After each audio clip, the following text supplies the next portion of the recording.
Hey, it's Drewz Viewz here, back with FridayFlix, reacting to a Netflix show on Friday. And today I'm going to do episode 2 of Everything Sucks, exclamation point. Episode 1 I was pretty tough on. To be honest, I wasn't sure if I was going to continue this. I decided to give it one more shot though. I'm going to do episode 2. If I still don't like it much, I'll probably cut it off after that. But my main issues with episode 1 were, well, tonally I was a little confused by it. Well, they're supposed to be more directed at teenagers that would be in high school now, like these kids are, or if it's more for nostalgia factor for people like my age and older that went to high school in the 90s. So that was a little confusing to me, because like the storyline seemed to be like more for teenagers, or like liking people or your sexuality, things like that. But there was a lot of references younger people wouldn't get or care about, at least, even if they did get. But that was the main actually issue I had, was the references. They were really ham-fisted in my opinion, and came off pretty unnaturally, especially like talk about the star. This show's supposed to be 1996. They're talking about like the Star Wars prequels, which came out in 1999. I mean, I guess there was news about it as far back as 96, but just the way they were talking about it seemed like a real hindsight thing, as well as a bunch of other examples from the episode. And then a lot of the humor I found to be a little hacky, like fat kid picking up food off the ground, stuff like that. But it's something positive, I guess. The two leads that they set up in the first episode, their acting was pretty good. I think the boy's character's name is, well, let me look right here, Luke, and the girl is Kate. So Luke obviously likes Kate. He's going to try to make the moves on her.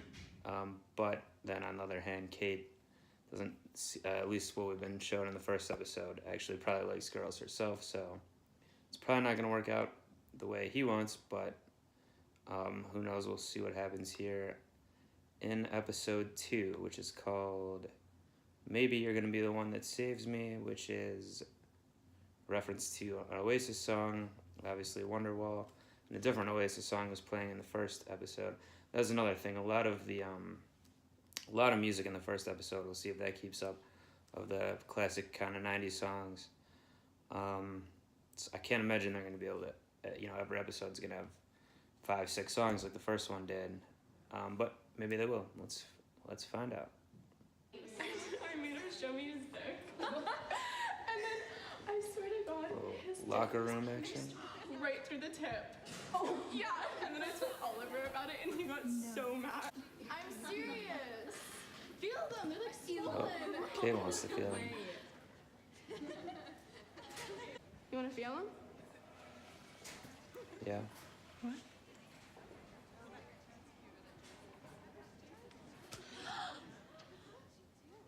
Oh my God. Did anyone just see that? Kate Mesner just touched my boobs. She seriously just grabbed them. Lesbo much? So this character was in the first episode briefly doing some like theatrical shit in the cafeteria. I guess she's clearly gonna be set up to be a villain here, or antagonist. So it was pretty uncool what she just did. So this kid like lives by himself a lot. Oh, his mom's back. Hey, Mom. Hey. Wow. It's the occasion. There's no occasion. Babe, you just made my day. I, met someone. Telling mom about this already, huh? A girl. She's really artistic, but not in an obvious way. Artistic. Is, and she's really into music and really pretty. She is all that in a bag of chips. Now they're forcing in more of this 90s jargon. Sounds like it. I hope you'll be safe.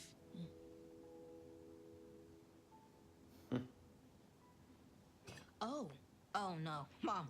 How did you get that from me saying that? I Oh, ew. I know you think you're not, but You're at that age, and sometimes in high school we forget to look before we leap. Like So what happened with her? Gorf.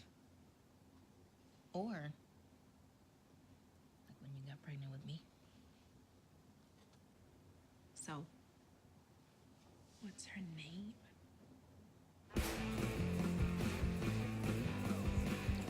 Good cut, I guess. There. Oh, wait.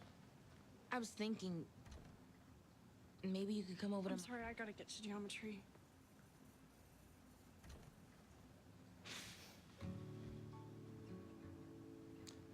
Guess you didn't see the locker situation. Classic 90s surge. Any ideas? Well, you could do it while jumping out of a plane without a parachute. Oh, wait, that is what you're doing. Remember in Point Break when he jumps without a chute? He's all like, yeah, and then he jumps. She has AIDS? Like that guy from Real World? Yeah, probably. This is kind of freaking me out. It should. I wouldn't even let her breathe on me. It's like a trope of To the principal's office. Kate Messner, please report to the principal's office. Oh, could wait a minute. 'Tis true. These guys would be Damn it. insufferable. A lady's touch upon my bosom has awoken such curious and mysterious feelings within me. I'm not playing a scene with you right now, okay, Emmeline? Honestly, I feel bad for you. Well, you have a tiny dick. 0 to 100. We're done, all right? It's over. Has anyone been mean or picking on you recently? I mean, why would someone do that? Because people are stupid. Because everything sucks! Exclamation point. Hey, I've had better days. Oh, yeah?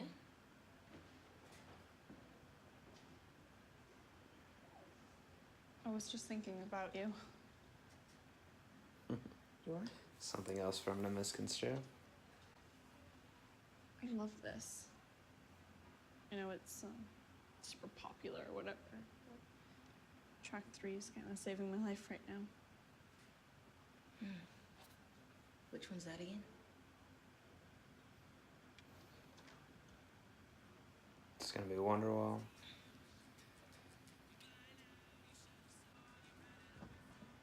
I gotta go. I'll see you later. Absolutely. There was something. My mysterious. Can't you just invent something like a robot that will read this to me or something? I wish, not with my limited knowledge and resources. But when the robots This do kid, take like, over, none of this will illiterate? matter. What the We'll hell? just be brains floating in tanks. Just go ahead now. Is he gonna make her a music video or something? Band that sings the song played in my college, I believe, and I think that the show was quite poorly attended. Shockingly. Yeah, Surge will keep you working all night. Colored VHS tapes, I think from the 90s. I don't really remember that. I guess some movies had it. I have a job. I have a woman. And my son. This is his dad, then. Little Lukum Nukum. He might be the smartest, most passionate little man on this planet. This may not be the life that I imagine for myself. I imagine God that'd be damn, it's a good a one. deadbeat dad. I hope you overcome this. I'll pray for you. Thanks.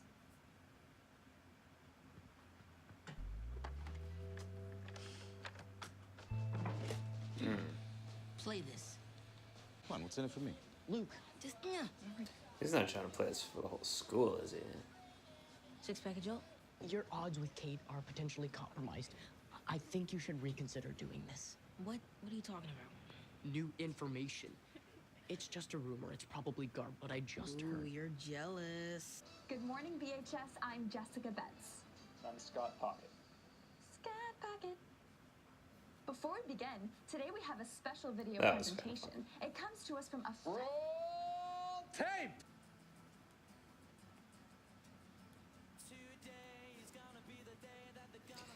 I mean,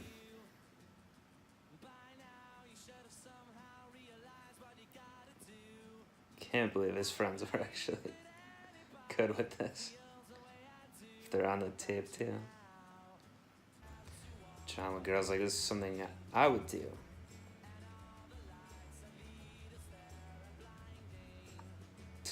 Jesus. Kurt Cobain. Kate Messner, will you go out with me?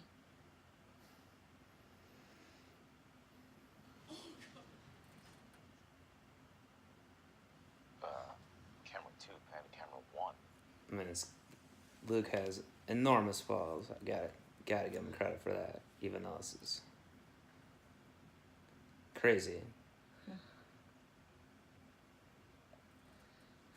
Well, it's one way to get the Dyke rumor offer back, though, to be fair. It's worse than a video proposal at Yes. a basketball game.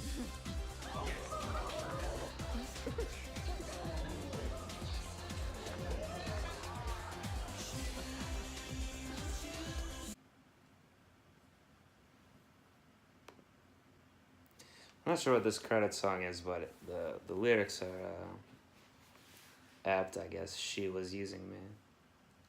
Okay, so that was episode 2 of Everything Sucks! Exclamation point.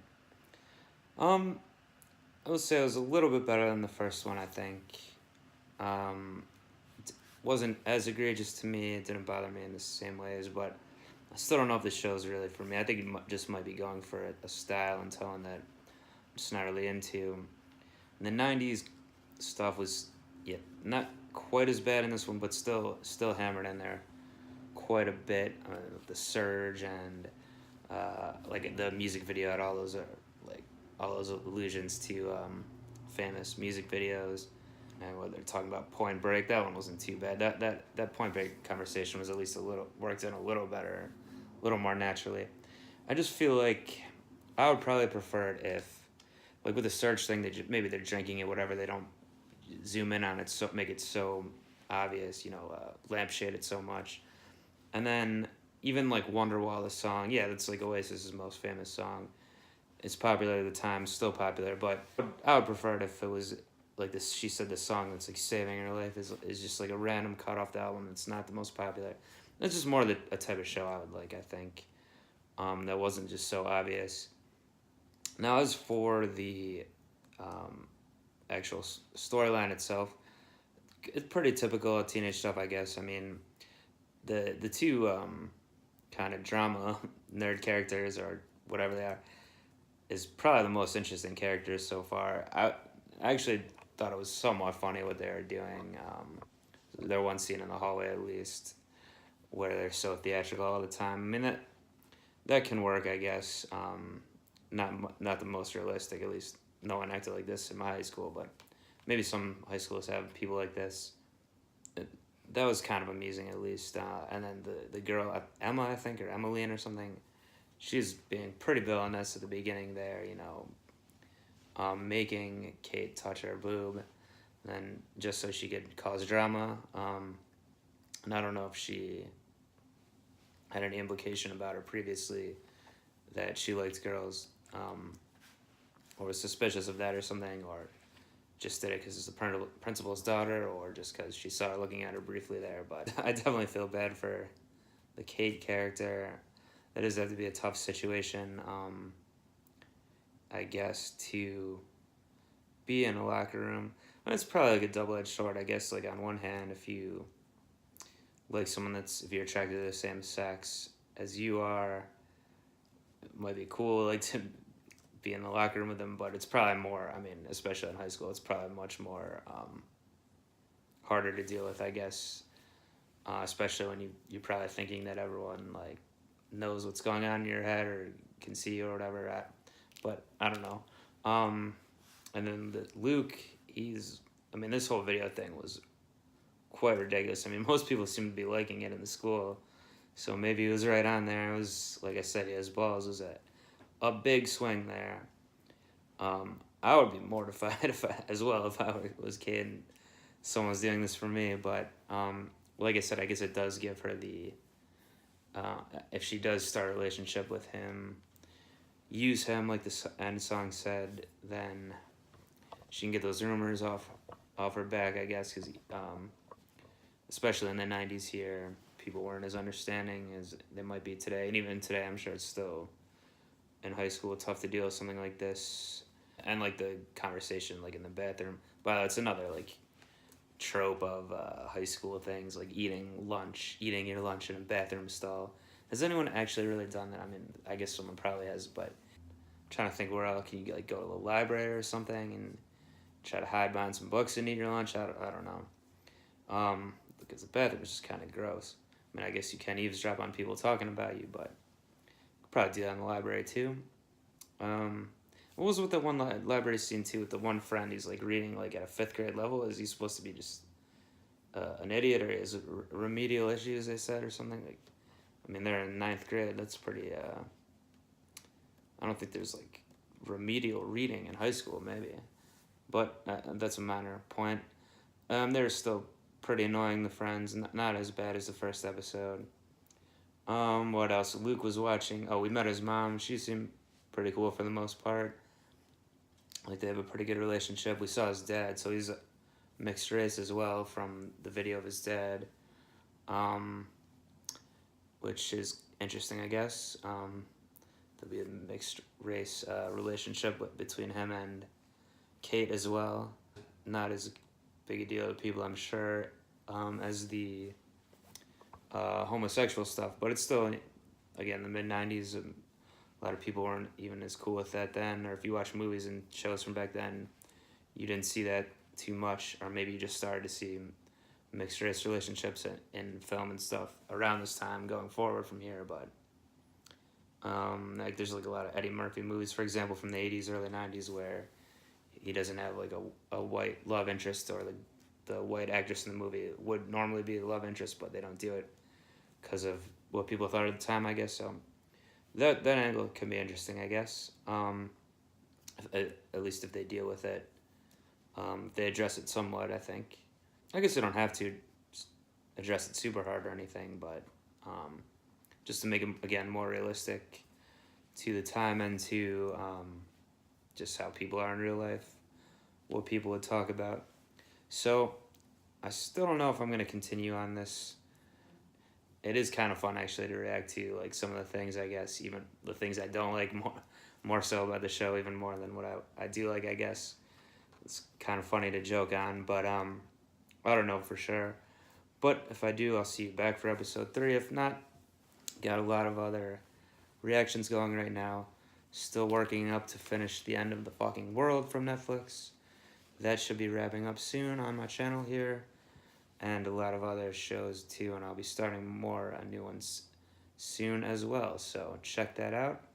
Drewz Reviews, FridayFlix, and we're out of here. Peace. All that in a bag. Tiny dick. We're done, all right? It's over.